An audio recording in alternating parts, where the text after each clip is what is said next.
നമസ്കാരം. America Covid തകർത്ത സമ്പദ് വ്യവസ്ഥ, തകർന്നുകൊണ്ടിരിക്കുന്ന വിപണി, 2021 മുതൽ മൂല്യത്തിൽ $6 ട്രില്യൺ ഇടിഞ്ഞ ചൈനീസ് ഹോങ്കോങ് ഓഹരികൾ. തകർച്ച ഒഴിവാക്കാൻ നയരൂപകർത്താക്കൾ അപൂർവമായ ഇടപെടലുകൾ നടത്തുന്നു. കേന്ദ്ര ബാങ്കിന്റെ ഉത്തേജക പദ്ധതികൾ വേറെ.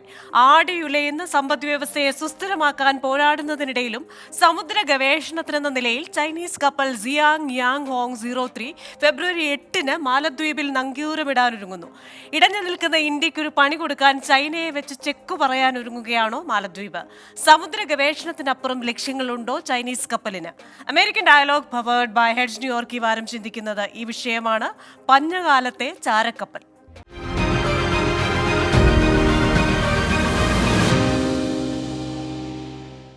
ഇന്നത്തെ എന്റെ അതിഥികൾ: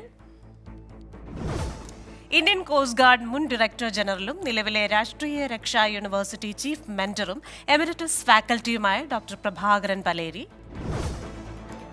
കോൺസർവേറ്റീവ് പാർട്ടി അനുഭാവിയും റിപ്പബ്ലിക്കൻ പാർട്ടിയുടെ ഫ്ലോറിഡ ലീ കൌണ്ടി കമ്മിറ്റി അംഗവുമായ Vincent Xavier Palathinkal, IT administration employee Krishnaraj Mohan, നിലവിലെ ലോക കേരള സഭാംഗവും ഫൊക്കാന ട്രസ്റ്റി ബോർഡ് അംഗവുമായ സജിമോഹൻ ആന്റണി എന്നിവരാണ്. എല്ലാ അതിഥികൾക്കും എല്ലാ പ്രേക്ഷകർക്കും American dialogue powered by heads ന്യൂയോർക്കിന്റെ മറ്റൊരു എപ്പിസോഡിലേക്ക് സ്വാഗതം. അതിഥികളിലേക്ക് ആദ്യം ശ്രീ പ്രഭാകർ പലേരിയിലേക്കാണ്. ശ്രീ പ്രഭാകർ പലേരി, ഇന്ത്യയും മാലദ്വീപുമായുള്ള തർക്കങ്ങൾ, അത് നമുക്കറിയാം. ആ തർക്കങ്ങൾ തുടങ്ങുന്നു. അതിനുശേഷം ഇന്ത്യ വിനോദസഞ്ചാരികളെ മാലദ്വീപിൽ നിന്ന് വിലക്കുന്നു. ചൈനയിലേക്ക് മാലദ്വീപ് പ്രസിഡന്റിന്റെ ഒരു സന്ദർശനം വരുന്നു. അതിനുശേഷം ഇന്ത്യൻ സൈനികർ അവിടെ നിന്ന് ഒഴിഞ്ഞു പോകണമെന്നൊരു പ്രഖ്യാപനം വരുന്നു. ഇപ്പോഴാണ് ഈ ഒരു കപ്പലിന്റെ, ഒരു റിസർച്ച് വെസൽ എന്ന രീതിയിൽ വരുന്ന കപ്പലിന്റെ വാർത്തകളും വരുന്നു. എന്തുകൊണ്ടിപ്പോൾ ഈ കപ്പൽ മാലദ്വീപ് തീരത്തേക്ക് പോകുന്നു എന്നൊരു ചോദ്യം ഇപ്പോൾ ഉയരുന്നില്ലേ? ഈ സമയത്തിന്റെ ഒരു പ്രത്യേകത. മാലദ്വീപുമായിട്ടുള്ള ബന്ധം നോക്കുകയാണെങ്കിൽ ഇതൊരു കാര്യമായിട്ടുള്ളൊരു പ്രശ്നമായിട്ട് ഞാൻ കാണുന്നില്ല. കാരണം ഇതുപോലെ മാലദ്വീപുമായിട്ട് ഒരുപാട് പരിചയപ്പെട്ട ഒരു വ്യക്തിയാണ് ഞാൻ. ഇത് ഒരുപാട് ബന്ധങ്ങൾ ഉണ്ടായിട്ടുണ്ട്. അത് മാലദ്വീപിന്റെ ചരിത്രം നമ്മൾ നോക്കുകയാണെങ്കിൽ ഏകദേശം ഒരു 1000-ഓളം, ഒരു മില്ലനിയം കാലത്തെ ബന്ധം നമുക്കുണ്ട്. പക്ഷെ ചൈനക്ക് വാസ്തവത്തിൽ അതിന് മുമ്പ് തന്നെ ചൈന മാലദ്വീപുമായിട്ട് ബന്ധപ്പെട്ടിട്ടുണ്ട്. ബ്രിട്ടീഷുകാരുടെ കാലത്ത് ചൈനീസ് കപ്പലുകൾ, യുദ്ധക്കപ്പലുകൾ അവിടെ വന്നിട്ടുണ്ട്. നമ്മളുമായിട്ടുള്ള ബന്ധം ചൈനക്ക് മാലദ്വീപിന്റെ വന്നത് വളരെ അടുത്താണ്. അതിനു മുമ്പ് അവർ ശ്രീലങ്കയുമായിട്ട് ബന്ധപ്പെട്ടിട്ടാണ് മാലദ്വീപ് ഉണ്ടായിരുന്നത്. പിന്നെ ഇപ്പോൾ നടക്കുന്ന പ്രശ്നങ്ങൾ അവിടുത്തെ ആഭ്യന്തര പ്രശ്നങ്ങളുടെ ഒരു ഭാഗം മാത്രമാണ്. ഒരു രാഷ്ട്രവും ആ രാഷ്ട്രത്തിലെ ജനങ്ങളും നമ്മൾ ഒന്നായിട്ട് കാണരുത്. രാഷ്ട്രത്തിലെ ജനങ്ങൾ നമ്മളോട് ചിലപ്പോൾ അവിടുത്തെ ഒരു വിഭാഗം ജനങ്ങൾക്ക് നമ്മളോട് എതിർപ്പുണ്ടാകാം. അതെല്ലാ രാജ്യത്തും ഉള്ളതാണ്. ഒരു രാജ്യത്ത് തന്നെ അവിടെയുള്ള ആളുകൾ അവിടുത്തെ ഗവൺമെന്റിനെ എതിർക്കാം. അപ്പൊ അതൊരു കാര്യമായിട്ടുള്ള സംഗതിയല്ല എന്നെ സംബന്ധിച്ചിടത്തോളം. പക്ഷെ നമ്മൾ നോക്കേണ്ടത് എന്താണെന്ന് വെച്ചാൽ, ഇന്ത്യയെ സംബന്ധിച്ചിടത്തോളം അല്ലെങ്കിൽ ഇന്ത്യക്കാരെ സംബന്ധിച്ചിടത്തോളം നമ്മുടെ ഗവൺമെന്റിന് അത് കൈകാര്യം ചെയ്യാനുള്ള കഴിവുണ്ടോ ഇല്ലയോ എന്നാണ്. അത് നമുക്കുണ്ടെന്നാണ് എൻ്റെ അഭിപ്രായം. അതേസമയം ഇന്ത്യക്കാർക്ക് എന്തെങ്കിലും പ്രശ്നങ്ങൾ വരുമെന്ന് എനിക്ക് തോന്നുന്നില്ല. പക്ഷെ ഇന്ത്യക്ക് ഒരുപാട് പ്രശ്നങ്ങൾ വരും. അത് തുടക്കം മുതലേ ഉള്ളതാണ്. അതെ, മാലദ്വീപിന്റെ പ്രശ്നമാണ്. അത് നമ്മുടെ അയൽവാസി ആയതുകൊണ്ട് നമ്മൾ അതിനെ അത്ര കാര്യമായിട്ട് എടുക്കണം.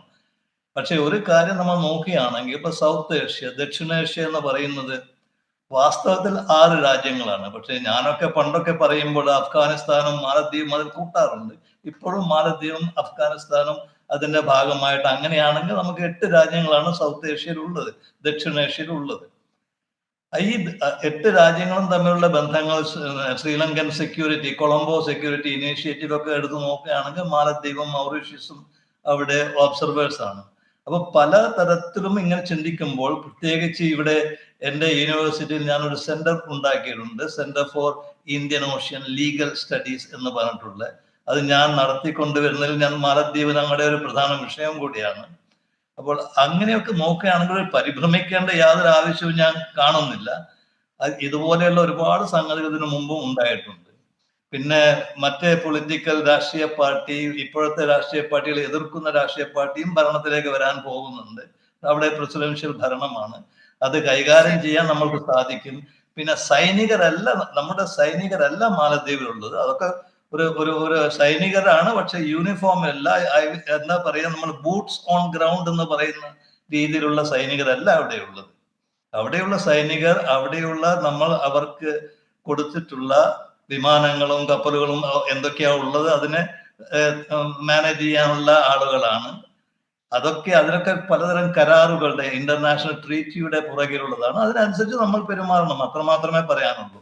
ഇതിന്റെ ഇടയിൽ കൂടെ ഒരു ചൈനീസ് ചാരഷിപ്പ് എന്ന് പറയുന്നത് ശരിയല്ല. കാരണം ഏത് ഷിപ്പിനും ചാരപ്രവൃത്തി നടത്താൻ പറ്റും, പക്ഷെ എന്ത് തരം ചാരപ്രവൃത്തിയാണെന്നുള്ളത് നോക്കണം. വെതർ ഫോർകാസ്റ്റിംഗ് ആണോ, അണ്ടർ വാട്ടർ സർവേ ആണോ, അങ്ങനെ പല സംഗതികളും ഉണ്ട്. അത് എല്ലാവരും ചെയ്യുന്നുണ്ട്. അപ്പോൾ പിന്നെ രണ്ടാമതായിട്ട് ഒരു കപ്പലിന് ഒരു തുറമുഖത്ത് പോയാൽ മാത്രമേ ചാരപ്രവൃത്തി നടത്താൻ പറ്റൂ എന്ന് പറയുന്നത് ശരിയല്ല. കടൽ മുഴുവനും ചാരക്കപ്പലുകളുണ്ട്. അപ്പോൾ ഇതൊക്കെ നമുക്കറിയാം. നമ്മൾ ശരിക്കും മോണിറ്റർ ചെയ്തുകൊണ്ട് ആണ് ജീവിക്കേണ്ടത്. നമ്മുടെ ഇന്ത്യൻ നാവികസേനക്ക് അതിനെ സാധിക്കും, നമുക്ക് അതിനുള്ള കഴിവുണ്ട്. പിന്നെ അവിടെ എന്തുകൊണ്ടാണ് ഇവർ വരുന്നതെന്ന് ചോദിച്ചു കഴിഞ്ഞാൽ പെട്ടെന്ന് ശ്രീലങ്ക അവരെ വിലക്കിയിരിക്കുന്നു. അതിന് കാരണങ്ങൾ എന്തെങ്കിലും ഉണ്ടാകാം. അതൊക്കെ നമ്മൾ ശ്രീലങ്കയും തമ്മിലുള്ള ബന്ധമാണ്. അപ്പോൾ അടുത്ത തുറമുഖത്തേക്ക് അവർ പോയി എന്ന് മാത്രമേ ഞാൻ പറയുകയുള്ളൂ. പക്ഷെ എന്റെ അഭിപ്രായത്തിൽ ഞാൻ ഇതുവരെ കണ്ട രീതിയിൽ നോക്കുകയാണെങ്കിൽ നമ്മുടെ ഗവൺമെന്റ് ഇത് കാര്യമായിട്ട് കൈകാര്യം ചെയ്യും. ശരി, അങ്ങ് പറഞ്ഞതുപോലെ എന്തായാലും ഈ ഒരു പ്രതിസന്ധി എന്നൊന്നും നമുക്ക് വിളിക്കാൻ പറ്റില്ല. എങ്കിൽ തന്നെയും ആ കപ്പലിന്റെ ഒരു സാന്നിധ്യം അതൊരു ഷാലോ ആയിട്ടുള്ള ഒരു കാര്യമാണ് എന്ന് നമുക്ക് അങ്ങനെ കരുതാം. എന്തായാലും ശ്രീ കൃഷ്ണരാജ് മോഹൻ, ശ്രീലങ്ക വിലക്കുന്ന ഒരു കപ്പൽ, അത് ചിലപ്പോൾ ഇന്ത്യയും ശ്രീലങ്കയും തമ്മിലൊരു സൗഹൃദത്തിന്റെ ഭാഗമാകാം, അല്ലെങ്കിൽ ചൈനയിൽ നിന്ന് ശ്രീലങ്കയ്ക്ക് നേരിട്ടിട്ടിരിക്കുന്ന ചില പ്രശ്നങ്ങളുടെ ഭാഗമാകാം. എന്തു തന്നെയായാലും അതേ കപ്പൽ മാലദ്വീപ് ഇന്ത്യയുമായി ഒരല്പം പ്രശ്നമുള്ള സമയത്ത് തങ്ങളുടെ തീരത്തണയാൻ സമ്മതിക്കുന്നു. മാത്രവുമല്ല, ചില പ്രഖ്യാപനങ്ങൾ നടത്തുകയും ചെയ്യുന്നു. സൗഹൃദ രാജ്യങ്ങളുടെ കപ്പൽ ഞങ്ങൾ ഇവിടെ നങ്കൂരമിടാൻ സമ്മതിക്കും. അത് എന്ന് പറയുന്നത് ഇന്ത്യക്കുള്ള ഒരു പരോക്ഷ വെല്ലുവിളിയായി കൂട്ടാനാവുമോ? വെല്ലുവിളി എന്ന അർത്ഥത്തിൽ ഇതിനെ എടുക്കേണ്ടതില്ല. കാരണം ഇന്ത്യയോട് വെല്ലുവിളിക്കാൻ മാലദ്വീപ് ഇന്ത്യയുടെ ഒരറ്റത്തും തത്തുല്യമായ ഒരു എതിരാളിയോ ഒന്നുമില്ല. പക്ഷേ ഈ സിയാൻ ഹിയാങ് ഹോങ് 03 എന്ന കപ്പൽ ഇതിനു മുമ്പ് ശ്രീലങ്കൻ തീരത്തടുക്കാനായി അവർ തീരുമാനിച്ചപ്പോൾ ഇന്ത്യ ശ്രീലങ്കയോട് ഇന്ത്യയുടെ വിയോജിപ്പ് അറിയിച്ചിരുന്നു. പിന്നീട് ശ്രീലങ്ക ഒരു വർഷത്തേക്ക് മറ്റ് കപ്പലുകൾ വിലക്കുകയൊക്കെ ചെയ്തു. അപ്പോൾ ഒരു മാറ്റർ ഓഫ് കൺസേൺ ആണോ എന്ന് ചോദിച്ചാൽ തീർച്ചയായും അതിന്റെ ഒരു തുടക്കമാണ് എന്ന് വേണമെങ്കിൽ പറയാം. കാരണം ഇന്ത്യ വിരുദ്ധത തന്റെ പ്രധാന അജണ്ടയായി ചൈനീസ് സ്പോൺസേർഡായി നിന്നിട്ടാണ് മൊയ്സു തന്റെ ഇലക്ഷൻ ക്യാമ്പയിൻ തന്നെ നടത്തിയത്, ഇന്ത്യ ഔട്ട് എന്ന രീതിയിൽ. അതിന്റെ ഒരു തുടർച്ചയായിട്ട് മാത്രമാണ് ഇപ്പൊ ഇന്ത്യൻ അവിടെ ഉള്ള നമ്മുടെ ഹെലികോപ്റ്ററുകളും മറ്റ് ഇന്ത്യ കൊടുത്ത മറ്റു വിമാനങ്ങളും ഇതിന്റെ ഒരു ഓപ്പറേഷണൽ സപ്പോർട്ട് പോലെയാണ് ഇന്ത്യയിൽ 77ഓളം നമ്മുടെ ആളുകൾ അവിടെ ഉള്ളത്. അവരെ പിൻവലിപ്പിക്കും എന്നത് അദ്ദേഹം നേരത്തെ തന്നെ പ്രസ്താവിച്ചതാണ്. അത് ശരിക്കും നമ്മുടെ ലക്ഷദ്വീപുമായിട്ടുള്ള ഇഷ്യൂ കൊണ്ടോ ഇതിനകത്തൊന്നും യാതൊരു ബന്ധം പോലുമില്ല. താൻ എപ്പോൾ അധികാരത്തിലെത്തുന്നോ അതിന് ഒരാഴ്ചക്കുള്ളിൽ ഇവരെ പിൻവലിപ്പിക്കും, ഇന്ത്യ ഔട്ട് എന്ന ഭയങ്കര പോസ്റ്ററുകളും ഈവൻ മോദിക്കെതിരെയുള്ള കുറച്ച് ഇതുകളും എല്ലാം അവരുടെ അവരുടെ പ്രോഗ്രസീവ് കോൺഗ്രസ് പാർട്ടി അവിടുത്തെ ഇതിന്റെ ഭാഗമായിരുന്നു. അപ്പോൾ ഇതൊരു മാസ്റ്റർ പ്ലാൻ ആണ്. അത് രാഷ്ട്രീയപരമായി ഉപയോഗിക്കാൻ മൊയ്സുവിന് കഴിഞ്ഞു എന്നതുകൊണ്ടാണ് 54% വോട്ട് കിട്ടി അദ്ദേഹം പ്രസിഡന്റ് ആവാൻ കഴിഞ്ഞത്. പക്ഷേ നമ്മൾ ഈ അടുത്തുണ്ടായ ഒരു ഡെവലപ്മെന്റ് വളരെ സസൂക്ഷ്മം കാണുന്നത്, അദ്ദേഹം നിന്ന മേയർ ആയിരുന്ന മാലി പൊസിഷന്റെ റീ എലക്ഷൻ നടന്നപ്പോൾ ആ ഇലക്ഷനിൽ അദ്ദേഹത്തിന്റെ പാർട്ടി പരാജയപ്പെട്ടു. അപ്പോൾ പൊതുവികാരം ഒരിക്കലും 58ഓളം ദിവസങ്ങൾ പ്രസിഡന്റ് സ്ഥാനത്ത് നിന്ന ശേഷമാണ് ആ മേയർ ഇലക്ഷൻ ഇപ്പോൾ റീസെന്റ് നടന്നത്.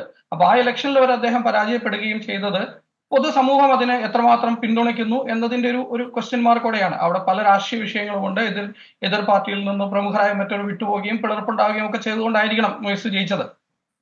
ഇന്ത്യ സസൂക്ഷ്മമാണ് ഇതിനെ വീക്ഷിക്കുന്നത്. പക്ഷേ ഒരു കൺസേൺ ആവേണ്ട ഒരു കാര്യമില്ല. മാലദ്വീപിനെ കൊണ്ട് ഇന്ത്യക്ക് പ്രത്യേകിച്ച് പ്രയോജനമൊന്നുമില്ല. പക്ഷേ മാലദ്വീപിനെ മറ്റൊരാൾ ഇന്ത്യക്ക് എതിരെ പ്രയോജനപ്പെടുത്തരുത് എന്നതിലാണ് ഇന്ത്യയുടെ ശ്രദ്ധയും ഇന്ത്യയുടെ തത്വവും.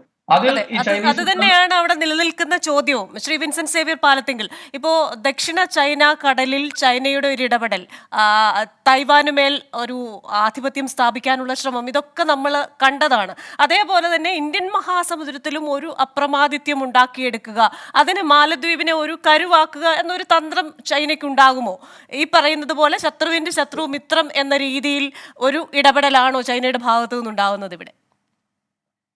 Thank you so much, Christina, for having me. Yes, absolutely. I think that's the point that I was going to make. Because China, Taiwan, എടുക്കാനുള്ളൊരു മൂവ് നടത്തി കഴിഞ്ഞാൽ at any time, അതിനെ ഒരു സിഗ്നിഫിക്കൻ്റ് ആയിട്ട് അതിനെ ഓപ്പോസ് ചെയ്യാൻ പറ്റുന്ന, അതിനെ എതിർക്കാൻ പറ്റുന്ന, അല്ലെങ്കിൽ അമേരിക്കയോടോ ഈവൻ അമേരിക്ക ഓപ്പൺ ആയിട്ട് രംഗത്ത് വന്നാൽ മാത്രമേ അത് ഉണ്ടാവുകയുള്ളൂ, അല്ലെങ്കിൽ ഒരു തായ്വാൻ എടുക്കും. പക്ഷെ അങ്ങനെ ഒരു സാഹചര്യത്തിൽ ചൈനയ്ക്ക് ഒരു ത്രെറ്റ് കൊടുക്കാൻ പറ്റുന്ന, അല്ലെങ്കിൽ ആൻഡമാൻ സ്ട്രേറ്റ്സ് അടച്ച് ചൈനയെ ഒന്ന് ഭീഷണിപ്പെടുത്താൻ പറ്റുന്ന ഒരേ രാജ്യം ഇന്ത്യയാണ്. അതിന് കപ്പാസിറ്റിയുള്ള രാജ്യം ഇന്ത്യയാണ്. അപ്പോൾ ഇന്ത്യയെ എൻസർക്കിൾ ചെയ്യുക എന്നുള്ളത് പണ്ട് തുടങ്ങിയ ചൈനയുടെ ഒരു പോളിസിയാണ്. Encircling in the sense that India should not feel comfortable. Basically, India should be always feel threatened.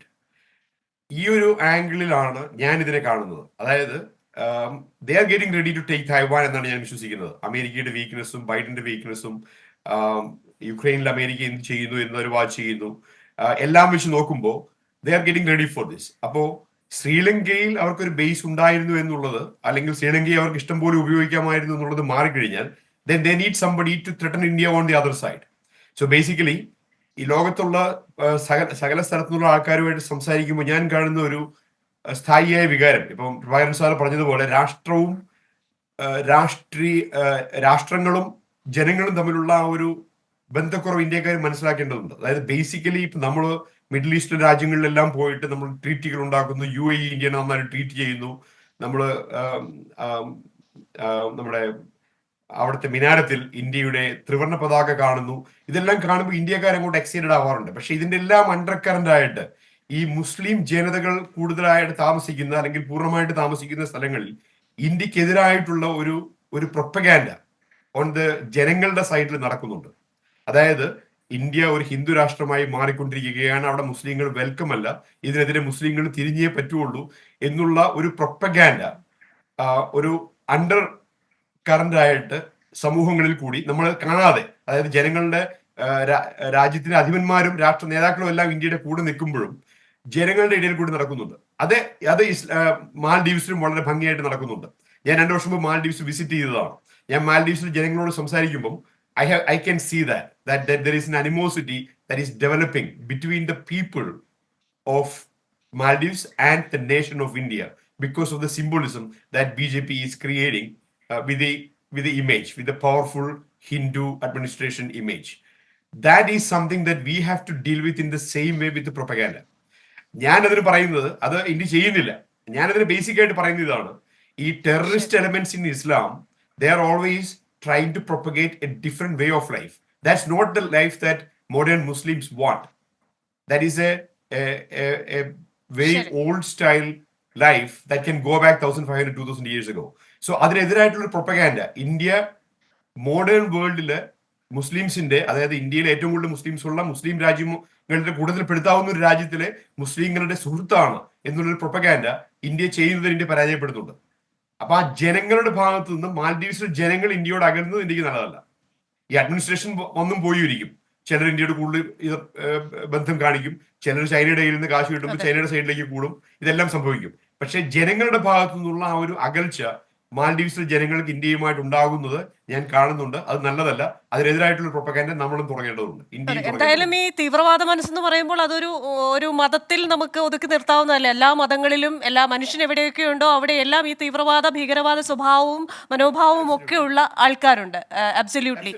Shri Sajimon Antony, ഇപ്പോൾ ചൈനീസ് വിഷയം, ചൈന എന്ന് പറയുമ്പോൾ ഇത്തരത്തിലൊരു സമുദ്ര ഗവേഷണ കപ്പൽ, അതൊരു റിസർച്ച് ബാർജ് ആണെന്ന് അവർ തന്നെ പറയുന്നു. പക്ഷേ ഈ ഒരു റിസർച്ച് ബാർജ് എന്ന് പറയുമ്പോഴും സർവൈലൻസിനുള്ള നിരവധി ഉപകരണങ്ങൾ ഈ കപ്പലിൽ ഉണ്ട് എന്നും പറയപ്പെടുന്നു.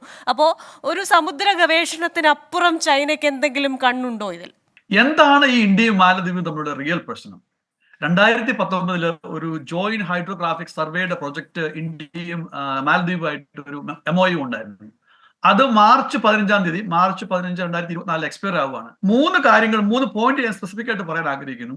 ഓരോ രാജ്യത്തും ഇന്റേണൽ ഇലക്ഷൻ വരുമ്പം അവർക്ക് അവരുടേതായ അജണ്ടകളുണ്ട്. അമേരിക്കയുടെ ഇലക്ഷൻ വരുമ്പോഴത്തേക്കും ഇവിടെ ഡെമോക്രാറ്റ്സ് റിപ്പബ്ലിക് സംസാരിക്കുന്ന രീതി കേട്ട് കഴിഞ്ഞാൽ എല്ലാ കാര്യങ്ങളും ഇന്ത്യക്കാരോ അല്ലെങ്കിൽ വെളിയിലുള്ള ആൾക്കാർ കേൾക്കാനുള്ള സാധനമാണ്. അത് ഇവിടുത്തെ ഇന്റേണൽ ഒരു ഡയലോഗാണ്, ഒരു ടോക്കാണ്. അത് എങ്ങനെ മറുരാജ്യത്തേക്ക് സ്പിൽ ഓവർ ചെയ്താൽ അതിന്റെ റിയാക്ഷൻ എങ്ങനെയായിരിക്കും? അതിന്റെ കാരണം മാലദ്വീപിന്റെ ഇഷ്യൂ എന്ന് പറയുമ്പോഴത്തേക്കും ഇതിപ്പോ വർഷങ്ങൾ ഭരിച്ച പ്രൈം മിനിസ്റ്റർ അബ്ദുള്ള യമീൻ ഉണ്ടായിരുന്നു. അദ്ദേഹത്തെ തോപ്പിക്കാൻ വേണ്ടിയിട്ട് ഇപ്പോഴത്തെ പ്രൈം മിനിസ്റ്റർ മോദി പറഞ്ഞ 3 കാര്യങ്ങളായിരുന്നു. ഒന്ന്, മാലദ്വീപിനെ ഇക്കണോമിക്കലി പ്രോസ്പെറസ് ആക്കും. 2, ഇന്ത്യനെ ബൂട്ട് ഔട്ട് ചെയ്യും. കൃഷ്ണരാജ് നേരത്തെ സൂചിപ്പിച്ച പോലെ തന്നെ. മൂന്നാമത് ഇവർ പറയുന്നത് മാലദ്വീപിന്റെ ഓവറോൾ സമഗ്രമായിട്ടുള്ള ഒരു വികസനം, അതായത് ഈ അല്പകാര്യങ്ങൾ ഞാൻ ഇതിനു മുമ്പ് പറഞ്ഞ വിൻസൽ പാലത്തിന്റെ ബോറോ ചെയ്യാണ്.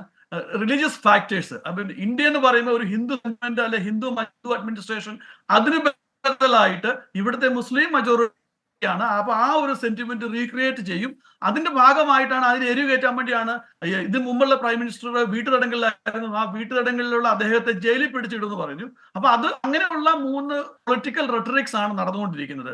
വേറൊരു കാര്യം ഇതിനോട്ട് ആഡ് ചെയ്യാനുള്ളത് സോഷ്യൽ മീഡിയയുടെ അല്ലെങ്കിൽ ഓവർ ഇൻഫ്ലുവൻസ്. ഈ 3 കാര്യങ്ങളാണ് ഇവിടെ നടക്കുന്നത്. ഈ മാലദ്വീപിൽ ഈ ചെറിയൊരു ടസിൽ വന്നപ്പോൾ നമ്മുടെ പ്രൈം മിനിസ്റ്റർ നരേന്ദ്രമോദി ലക്ഷദ്വീപിനെ പ്രൊമോട്ട് കൊണ്ട് 1-2 ട്വീറ്റുകൾ എക്സിൽ ഇട്ടായിരുന്നു. അപ്പൊ അതിനെ മറ്റ് സോഷ്യൽ മീഡിയ പ്ലാറ്റ്ഫോമുകൾ നെഞ്ചിലേറ്റിക്കൊണ്ട്, അതായത് മാലദ്വീപിനെ അധിക്ഷേപിച്ചുകൊണ്ട് ലക്ഷദ്വീപിനെ പ്രൊമോട്ട് ചെയ്തുകൊണ്ട് അങ്ങനെ ഒരു ഇന്റൻഷണൽ ക്യാമ്പയിനായിട്ട് അത് അറിയാതെ അത് ഡെവലപ്പായി. അപ്പൊ ആ സോഷ്യൽ മീഡിയയുടെ അതിപ്രസരം അല്ലെങ്കിൽ ആ ഒരു ഇൻഫ്ലുവൻസ് നമുക്ക് ഇതിനകത്ത് നമുക്ക് ശ്രദ്ധിക്കാൻ പറ്റും. ശ്രീ പ്രഭാകരൻ പലേരി പറയുന്നത് പോലെ അങ്ങയുടെ സഹ പാനലിസ്റ്റുകൾ പറഞ്ഞ ചില കാര്യങ്ങൾ അങ്ങ് ശ്രദ്ധിച്ചിട്ടുണ്ടാവുമല്ലോ. ഒരു പ്രത്യേക പ്രൊപ്പഗൻഡ ഉണ്ട് അവിടെ. അതേപോലെ തന്നെ ചില സെന്റിമെന്റ്സ് ഈ സമയത്ത് അവിടെ നിലനിൽക്കുന്നുണ്ട്. പ്രത്യേകിച്ച് ഇന്ത്യ ഒരു ഹിന്ദു രാഷ്ട്രമായി മാറുന്നു. ഒരു നമ്മുടെ ഭരണഘടനയിൽ പറയുന്ന sovereign socialist secular democratic republic എന്നതിൽ നിന്ന് മാറി ഇന്ത്യ ചലിക്കാൻ ഒരുങ്ങുന്നു. ആ ഒരു വ്യതിചലനത്തിന് അനുകൂലമായി അല്ലെങ്കിൽ അതിനനുസൃതമായി ഒരു സെന്റിമെന്റ്സ് അവിടെ ഉണ്ടാകുന്നു. ഇത്തരം കാര്യങ്ങളിൽ അങ്ങേക്ക് എന്താണ് പറയാനുള്ളത്? ഇവിടെ മാലദ്വീപിനെ എടുത്തു നോക്കുകയാണെങ്കിൽ ഏറ്റവും അധികം പട്ടാള വിപ്ലവങ്ങൾ ഉണ്ടായിട്ടുള്ളത്, അത് ഉണ്ടായിട്ടുള്ളത് സൗത്ത് ഏഷ്യയിൽ. ഈ സൗത്ത് ഏഷ്യ എന്ന് ഞാൻ പറയുമ്പോൾ അതിൽ മാലദ്വീപിനെയും അഫ്ഗാനിസ്ഥാനും കൂടിയുള്ള സൗത്ത് ഏഷ്യയാണ്. അല്ലാതെ 6 രാജ്യങ്ങൾ മാത്രമാണ് മറ്റേലുള്ളത്. അങ്ങനെയുള്ള ഏറ്റവും പലതരത്തിലുള്ള ആഭ്യന്തര പ്രശ്നങ്ങളുള്ള, രാഷ്ട്രീയമായിട്ടുള്ള ആഭ്യന്തര പ്രശ്നങ്ങളുള്ള രാജ്യമാണ് മാലദ്വീപ്. വളരെയധികം ജനങ്ങളൊന്നുമില്ല, പക്ഷെ 1192 ദ്വീപുകളുണ്ട്. ആ ദ്വീപുകളിൽ അവർക്ക് ഒരുപാട് സ്ഥലമുണ്ട്, പക്ഷെ പലതും ചെയ്യാൻ പറ്റുന്നില്ല. അങ്ങനെയുള്ളൊരു വിഷമമുണ്ട്. 2 പാർട്ടി സിദ്ധാന്തത്തിൽ അവർ പോകുന്നു.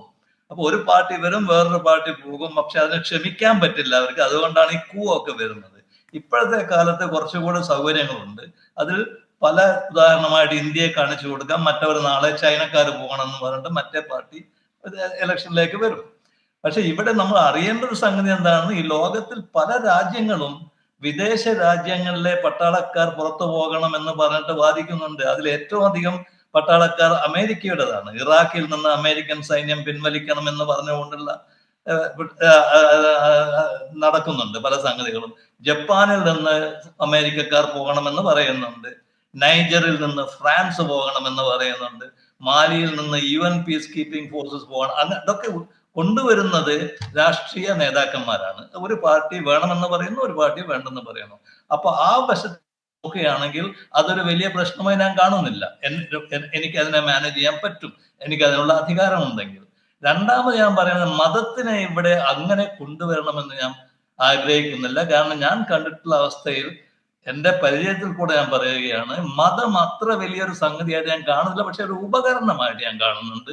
വിശ്വാസം, അതിനെ പലരും പ്രേരിപ്പിക്കുന്നുണ്ട്. ഉദാഹരണമായിട്ട് നമ്മുടെ IS പറ്റിയൊക്കെ പറയും. പക്ഷെ IS, ഒസാമ ബിൻ ലാഡനൊക്കെ നമ്മൾ നോക്കുകയാണെങ്കിൽ ഇതൊക്കെ തുടർന്നുകൊണ്ടേ ഇരിക്കും. അതിനെ നിയന്ത്രിക്കേണ്ടത് നമ്മുടെ ആവശ്യമാണ്. ഇസ്ലാമിനെ പറ്റി ഞാൻ പറയില്ല, കാരണം ചൈനയിൽ ഇസ്ലാമിന് തീരെ നിലനിൽക്കാൻ പറ്റില്ല.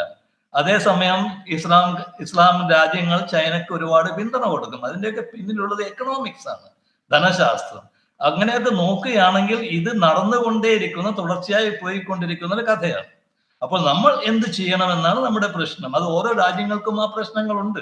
ഉദാഹരണമായിട്ട് ഇപ്പൊ ശ്രീലങ്കക്ക് ഈ സ്ഥലം, നമ്മുടെ ഈ കപ്പലിന് തുറമുഖം കൊടുക്കാതിരുന്നത് കാരണം ചൈനയുമായിട്ടുള്ള ചില ബന്ധങ്ങൾ പോയിട്ടുണ്ടാകും. പക്ഷെ ചൈന എന്താണ് ചിന്തിക്കുന്നത് നമ്മൾ കാണേണ്ട ആവശ്യമുണ്ട്.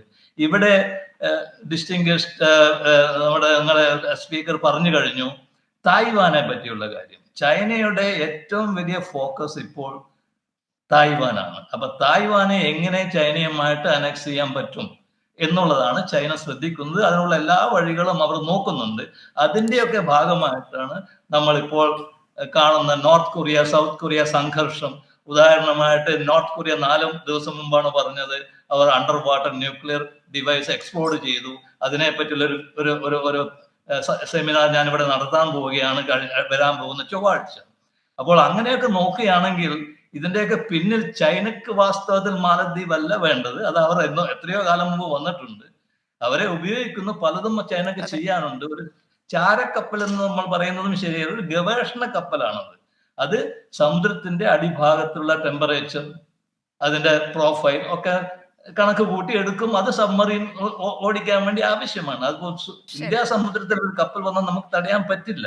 നമ്മുടെ മരീടൈം സോണിൽ മാത്രമേ നമുക്ക് തടയാൻ പറ്റുകയുള്ളൂ. ഇതൊക്കെ എത്രയോ വർഷങ്ങളായിട്ട് അമേരിക്ക ചെയ്തിട്ടുള്ളതാണ്. അതല്ലേ നമ്മുടെ ഇവിടെ British overseas territories, French overseas territory, ഫ്രാൻസും ബ്രിട്ടനും ഒക്കെ ഇന്ത്യൻ ഓഷ്യൻ രാജ്യങ്ങളാണ് വാസ്തവത്തിൽ.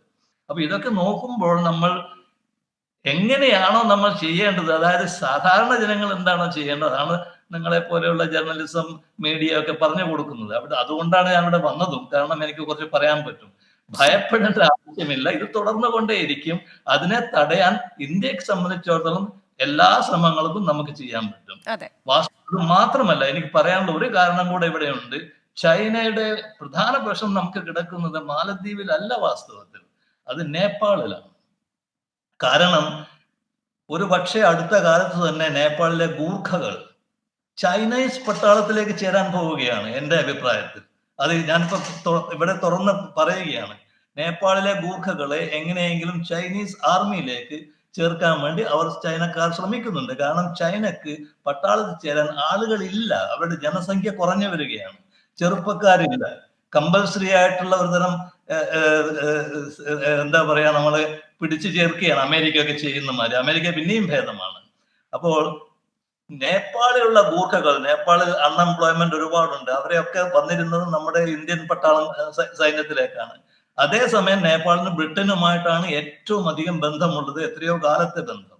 അപ്പൊ അവിടെ ചൈനക്ക് എത്രമാത്രം വരാൻ പറ്റും എന്ന് എനിക്കറിയില്ല. പക്ഷെ നേപ്പാൾ ഒരു പ്രശ്നമാകും. അങ്ങനെയാണെങ്കിൽ ചൈനക്ക് നേപ്പാൾ നോർത്തിലും മാലദ്വീപ് സൗത്തിലുമായിട്ട് ചൈനക്ക് ഒരു ബന്ധം വരാൻ സാധ്യതയുണ്ട്.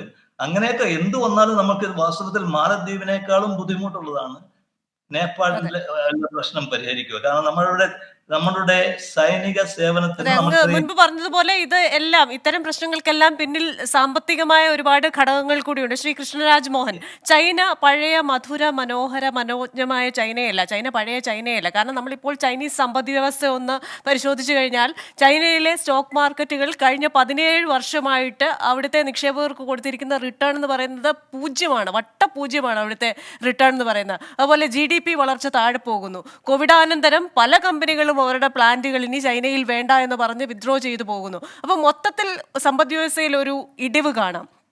തീർച്ചയായും ഇന്ത്യ പോലെയുള്ള രാജ്യങ്ങൾക്ക് ഏറ്റവും അഡ്വാൻറ്റേജ് എടുക്കാൻ പറ്റുന്ന ഒരു സാഹചര്യമാണ്. പക്ഷേ ഈ ഒരു സാമ്പത്തിക തകർച്ചയിൽ നിന്ന് ശ്രദ്ധ തിരിക്കാനുള്ള ചില നടപടികളും ചൈനയുടെ ഭാഗത്തു നിന്ന് ഇപ്പോൾ ഉണ്ടാവുന്നില്ലേ? അല്ല, ചൈന ഒരിക്കലും ഒരു രാജ്യത്തിന് ആ രാജ്യത്തിന് നേട്ടം ഉണ്ടാക്കുന്ന രീതിയിൽ ഒരു ബന്ധം സ്ഥാപിച്ചിട്ടില്ല. ചൈനയെ എപ്പോഴും വളരെ സസൂക്ഷ്മം വീക്ഷിക്കുകയും വളരെ ശ്രദ്ധയോടെ, നമുക്കറിയാം ശ്രീലങ്കയിൽ എന്ത് സംഭവിച്ചു, മറ്റു രാജ്യങ്ങളിൽ എന്ത് സംഭവിച്ചു എന്നുള്ള ഇത് നമ്മുടെ വസ്തുത നമ്മുടെ മുന്നിലുണ്ട്.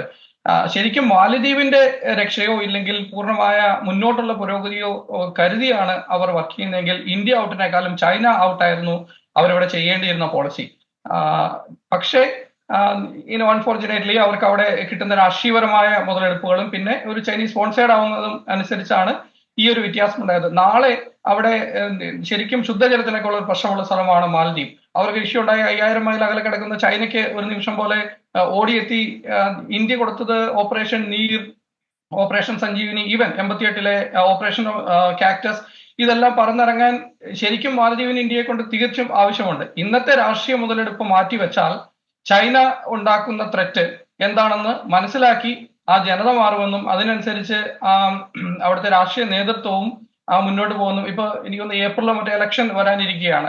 87 സീറ്റുകളുള്ള 65 സീറ്റുകളോളം എതിർ പാർട്ടിയുടെ കയ്യിലാണ്, ഡെമോക്രാറ്റിക് പാർട്ടിയുടെ കയ്യിലാണ്. അതും ഒരു വിഷയം തന്നെയാണ്. അത് 3-2 ഭൂരിപക്ഷത്തോടെ ഭരിക്കുന്നവർക്ക് പല മാറ്റങ്ങളും നടത്താൻ പറ്റും. പ്രസിഡന്റ് എന്നത് ഒരു ഭാഗത്താണെങ്കിലും മുന്നോട്ട് ഈ ഇലക്ഷന്റെ ഒരു റിസൾട്ട് എന്താവും? ഇപ്പോൾ അതിനെ സൂചിപ്പിച്ചാണ് ഞാൻ പറഞ്ഞത്. മേയർ ഇലക്ഷനിൽ പരാജയപ്പെട്ടു.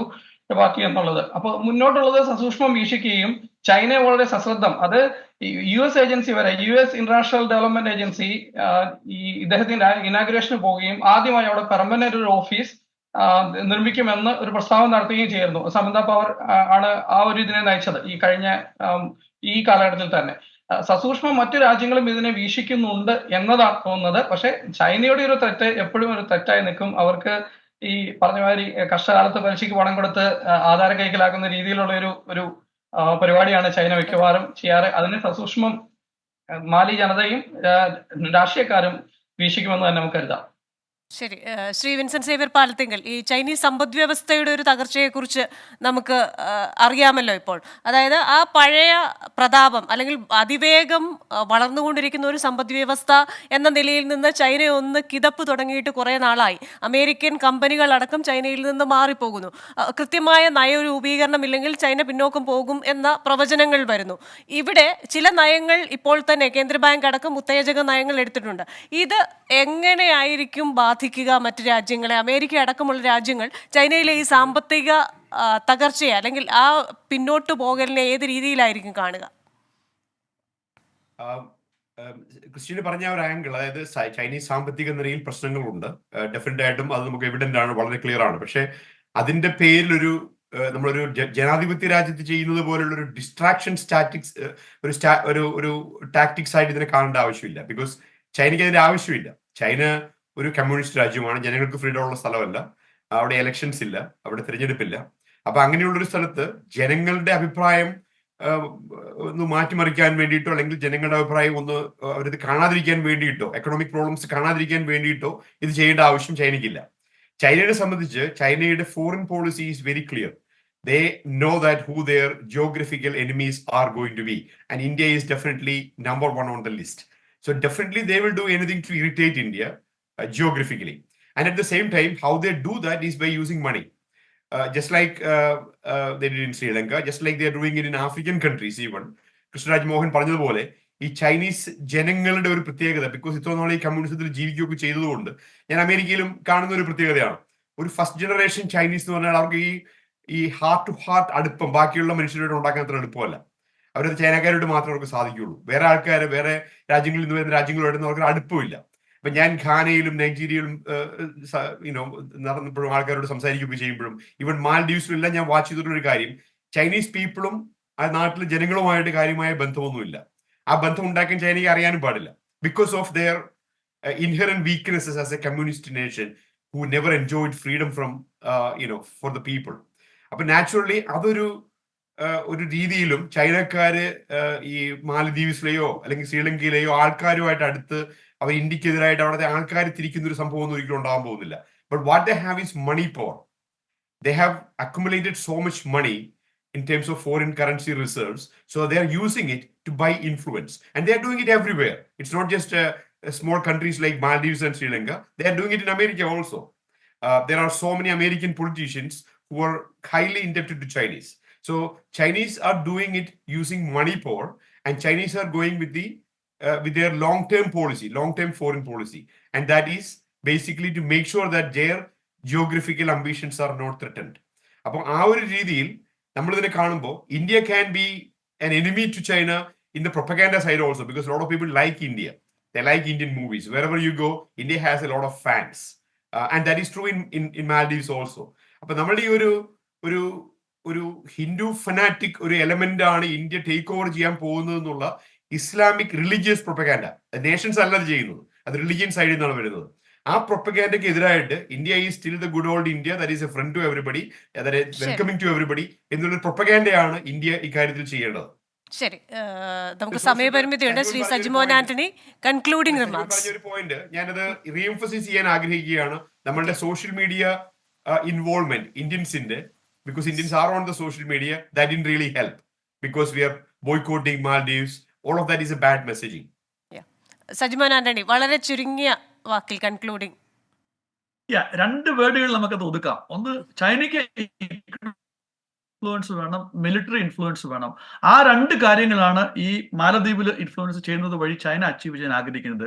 സിമിലർ പാറ്റേൺ ആണ് നമ്മൾ ലക്ഷദ്വീപിലും കണ്ടത്, സിമിലർ പാറ്റേൺ ആണ് നമ്മൾ ശ്രീലങ്കയിലും കണ്ടത്. അപ്പം ചൈനയുടെ ഡൊമസ്റ്റിക് ഇൻഫ്ലുവൻസ് കുറഞ്ഞു വരും, അല്ലെങ്കിൽ ഗ്രോത്ത് കുറഞ്ഞു വരുമ്പോൾ അവർക്ക് എക്സ്പാൻഡ് ചെയ്യാനായിട്ട് വെളിയിലേക്ക് നോക്കിയിട്ടേ കാര്യമുള്ളൂ. അപ്പൊ ആദ്യം നോക്കുമ്പോൾ അവർ വെസ്റ്റേൺ കൺട്രീസ് നോക്കുമായിരുന്നു, അല്ല മറ്റ് ആഫ്രിക്കൻ കൺട്രികൾ നോക്കുമായിരുന്നു. അവിടെയും ഒരു ലിമിറ്റേഷൻ വന്നു കഴിഞ്ഞപ്പോൾ പിന്നെ ചെറിയ ചെറിയ രാജ്യങ്ങൾ, അത് എന്തുമാത്രം ചെറുതാണെങ്കിലും കുഴപ്പമില്ല, അപ്പം മാലദ്വീപ് പോലുള്ള രാജ്യങ്ങളിലും അവരുടെ ഇൻഫ്ലുവൻസ് നോക്കുകയാണ്. അപ്പൊ ആ മിലിറ്ററി ഇൻഫ്ലുവൻസ് എന്ന് പറയുമ്പോൾ തായ്വാന്റെ കാര്യം പറഞ്ഞു. തായ്വാന്റെ കാര്യം എന്തുമാത്രം ചൈനയ്ക്ക് ഇമ്പോർട്ടൻസ് ആണ്, അതുപോലെ തന്നെ അമേരിക്കയ്ക്ക് ഇമ്പോർട്ടൻസ് ആണ്, അതുപോലെ തന്നെ ഇന്ത്യക്ക് ഇമ്പോർട്ടൻസ് ആണ്. അപ്പൊ ആ ഒരു ഇന്ത്യൻ മഹാസമുദ്രത്തില് ചൈനയുടെ ആധിപത്യം ഇല്ലാതാക്കുക എന്നുള്ളതാണ് അമേരിക്കയുടെയും ഇന്ത്യയുടെയും ഒരു തീരുമാനം, അല്ലെങ്കിൽ ഒരു ആശയം, അല്ലെങ്കിൽ അവരുടെ ഒരു ഐഡിയ എന്ന് പറയുന്നത്. എന്നാൽ അതിന് മറിച്ചാണ് ചൈനയുടെ ആഗ്രഹം. അവർക്ക് എങ്ങനെയെങ്കിലും അവിടെ ഒരു നുഴഞ്ഞു കയറി, ഒന്നെങ്കിലും മാലദ്വീപിലോ അല്ലെങ്കിൽ ശ്രീലങ്കയില് എവിടെയെങ്കിലും നുഴഞ്ഞു കയറി ഇന്ത്യൻ മഹാസമുദ്രത്തിൽ ചെറിയൊരു ആധിപത്യം സ്ഥാപിച്ചു കഴിഞ്ഞാൽ മാത്രമേ ഒരു ലോകശക്തിയായിട്ട് ചൈനയെ അംഗീകരിക്കുകയുള്ളൂ എന്നുള്ളൊരു തിങ്കിങ്ങാണ് ഉള്ളത്. ശരി, എന്തായാലും ശ്രീ പ്രഭാകരൻ പല്ലേരി പറഞ്ഞതുപോലെ തന്നെ ഈ മാലദ്വീപും ഇന്ത്യയും തമ്മിൽ വർഷങ്ങളായുള്ള ആ ബന്ധം, അതിനിടയിൽ ഏറ്റക്കുറച്ചിലുകളൊക്കെ ഉണ്ടായിട്ടുണ്ട്. പക്ഷേ ആ ബന്ധം സുദൃഢമായി തന്നെ നിൽക്കും, ഇത് പ്രശ്നം പരിഹരിക്കപ്പെടും എന്ന് അദ്ദേഹം വിശ്വസിക്കുന്നു. അതേപോലെ തന്നെ ഈ ചൈനീസ് കപ്പൽ, അതൊരു സമുദ്ര ഗവേഷണ കപ്പലാണ്, അതിനപ്പുറം ഒന്നും സംഭവിക്കാൻ പോകുന്നില്ല എന്ന് പറയുന്നതിൽ നമുക്ക് വിശ്വസിക്കാം. ആ ഒരു പോസിറ്റീവ് നോട്ടോടുകൂടെ നമ്മൾ ഈ ചർച്ച അവസാനിപ്പിക്കുകയാണ്. Thank you very much Shri Prabhakaran Palleri, Shri Sajimon Antony, Shri Vincent Xavier Palathingal and Shri Krishnaraj Mohan ഈ ചർച്ചയിൽ പങ്കെടുത്തതിന്. അടുത്തയാഴ്ച മറ്റൊരു വിഷയവുമായി വീണ്ടും കാണാം. Till then stay safe.